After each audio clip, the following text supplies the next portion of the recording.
सुनो सुनो, एक ऐसी जगह की कहानी जहां प्रकृति ने अपना रहस्यमय चेहरा दिखाया है।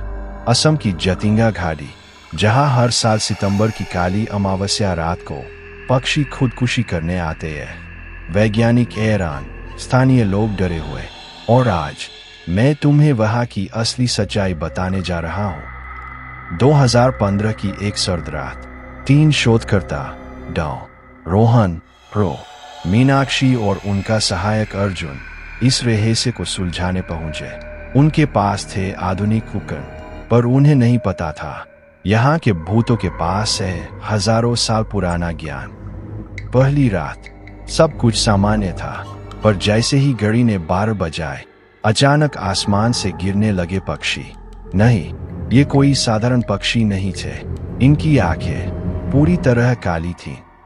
पक्षियों के गिरने की लगातार थप-थप की आवाज, पैरों के नीचे पत्तियों की चरमराहट की आवाज।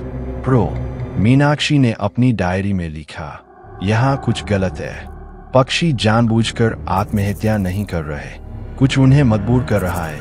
और तभी अचानक जोरदार चीख की आवाज। अर्जुन ने देखा, पेड़ों के बीच एक लंबी सी छाया, जिसके बारे में स्थानीय कहते हैं भूतपथी, प्रेत पक्षी जो जीवित लोगों की आत्माएं चुराता है।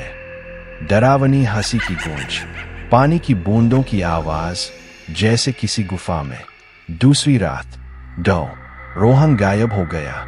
उनका वॉइस रिकॉर्ड मिला, जिसमें बार बार एक ही शब्द दर्ज था, वो मुझे बुला रहा है, वो मुझे बुला रहा है। रिकॉर्डर की खराब आवाज में डरावनी फुसफुसाहट। जब प्रो. मीनाक्षी ने अंतिम रिकॉर्डिंग सुनी, उन्होंने पहचान लिया, ये आवाज डॉ. रोहन की नहीं थी, बल्कि किसी और की थी, किसी ऐसी चीज की जो इंसान नहीं थी। अचानक रेडियो फ्रीक्वेंसी की तीखी आवाज, दरवाजे के धीरे से खुलने की आवाज।